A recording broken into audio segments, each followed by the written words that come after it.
How to install a door. Measure the width and height of the opening from stud to stud and top to floor. From top to floor you'll need one measurement on the hinge side and one measurement on the striker side. If drywall is installed, you should remove it for an exact measurement. It will need removed anyway. Typically drywall is a ½ inch thick. Once you have the width from stud to stud and the height from top to floor, now you'll need a door that is 2 inches smaller in width and height.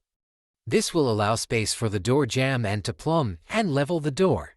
Once you have your door, it's time to build the door jamb.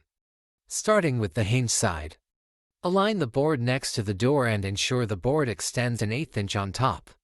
Now simply mark the hinge locations on the board. It's best to trace the hinges so that you can mortise the hinge locations. This will ensure the hinges are flush with the board to allow the door to open and close properly. Once the hinge side board is attached to the hinges, simply continue framing the door by attaching the top board square to the hinge side board. Then attaching the striker side board square to the top board.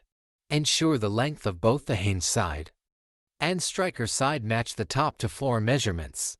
You now have a custom pre-hung door. To position the door inside the opening, you may need a helping hand. It's time to plumb and level the door. Start by attaching the hinge board and striker board to the door frame studs. Use shims to plumb and level the door.